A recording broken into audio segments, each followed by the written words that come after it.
Microsoft reported their financials this week with good and not so good news. Starting with the good news first. Microsoft reports record Xbox Live usage, 10 milli Game Pass subscribers. Milli is my affectation on the actual headline from Alex Calvin at PC Games Insider. The last time Microsoft discussed Xbox Live's monthly active users was back in July 2019, so almost a year ago. They had 65 million users. That's one user for every million years. No, one user for every year since some species of dinosaur originated. Now, almost a year later, they have over 90 million users. If you think about that, there's what, maybe 50 million Xbox Ones out there in the wild? A lot of PC users.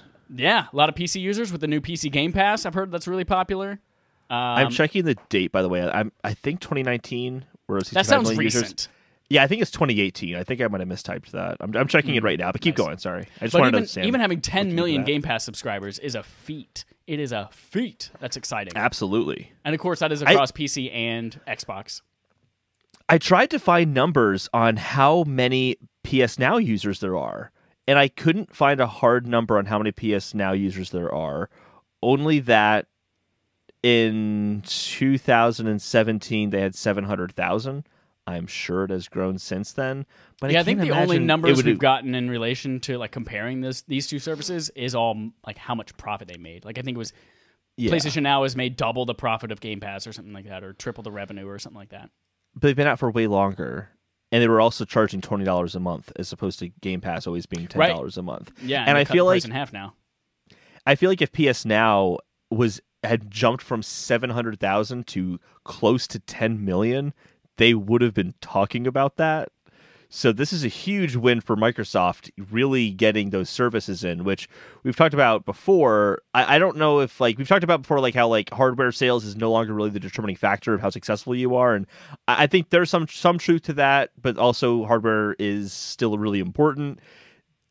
We both can agree services is where things are going. So for Xbox to have that huge of an increase over PlayStation, assuming at least, but I think it's fair speculation, against Sony, that's huge. That's huge for them. Even, let's say, in the next generation, Sony still sells more consoles than Xbox. Xbox is going to be just fine because they have that services revenue. It's good for them. That's right. But not everything was just as bright because Microsoft's gaming revenues are flat in Q3 2020, says Rebecca Valentine at GamesIndustry.biz. Two things of note here. Despite revenue from the Xbox content and services being up 2%, as we kind of mentioned there with Game Pass and Xbox Live, the Xbox division as a whole was actually down 1%. And hardware revenues specifically were down 20%. Now, to me, that 100% makes sense and they should have seen it coming, and I'm sure they did.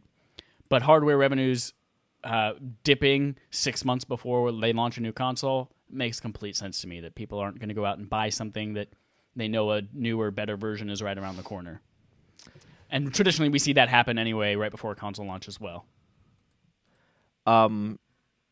65 million people, going back to the correction, was in 2019, July 2019. Whoa. Yeah. Specifically June 30th when they announced their financial call. So probably before that date, they hit that milestone, but they announced it then. When did PC Game Pass happen? That was E3 last year? Let's look it up. I feel like that was E3, which makes sense then. If they were able to add almost 30 million users, I assume it's from roping in PC people. Yeah. Also, last year on January 30th, they had announced that, January 30th, 2019, they announced that they had doubled in 1 quarter, doubled their subscribers just for Game Pass. So I'm sure Xbox Live has also had similar growth as well. So I feel like people who buy Game Pass, Game Pass Ultimate, but also people who would just, even if they're not buying them bundled together, the kind of person who would get Live or who would get Game Pass is probably getting Live to begin with as well.